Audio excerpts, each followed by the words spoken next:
This is my essential worker pivot, right? This is my real big one. Like I can do food service delivery, but this one pays better.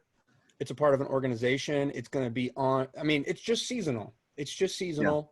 It might not go anywhere. And in January, I might be like, hey, I've got a lot of time on my hands again. And I'm trying to hold it really loosely. Like one of the Spartan mottos is do hard things, you know, don't shy away from doing hard things. So I'm trying to embrace this as like a hard thing, sharpen myself mentally, emotionally, physically. It's going to be good. But it's tough. If you have a good cause, but the tactic to motivate you to action is fear, that is not a part of the kingdom of God. That is not the way and the truth and the life. That's the way, that's a truth, and that's a lie. If we go back and it is only great for some and not for all, that's not kingdom. Yeah. You know, if we want to go back and it's only beneficial for some, but not all, or it doesn't address. So I said to the church, I don't know where I found the boldness, but I said, you know, some people are going, it's by time this happens, I hope we don't go back. Mm-hmm. You know, I hope we don't go back to a place, and we've been rambling about this for weeks now, where we kind of revert to the same things.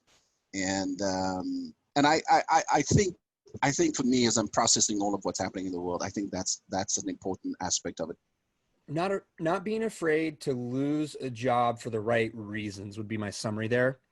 And then, something you were talking about earlier about not going back. I think that people think we're going to get to a place where we revert back to how things were before, which is a sociological fallacy that's kissing cousins with a theological fallacy that one day everything is going to become pre-fall of man, pre-sin, instead of God bringing us into his brand new future that he's creating and that he's crafting and drawing us, which God has always been doing. You know, it's where do you start the story? Do you start it in Genesis 3 and end in, what is it? You know, somewhere in Revelation, 19? Or do you start 21. In Genesis 1 and Revelation 21? Yeah. You know, where God makes everything and it's good, and then God makes everything new. Yeah, I choose the latter. Yeah, I know, but but people even that aren't religious, but I think specifically people that have maybe been, when they think about church, they just can't wait to go back to the way that it was.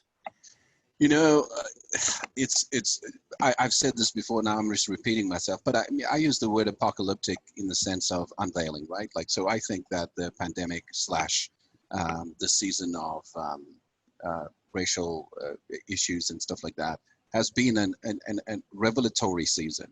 It has uncovered some things. It shows us, you know, I changed my sermon on Sunday morning. I never do that, but I changed my sermon on Sunday morning, like at 9 o'clock in the morning. I'm preaching at 10:30. I just felt, no, I got to preach on something different. And I talked about Mike Yaconelli would be proud.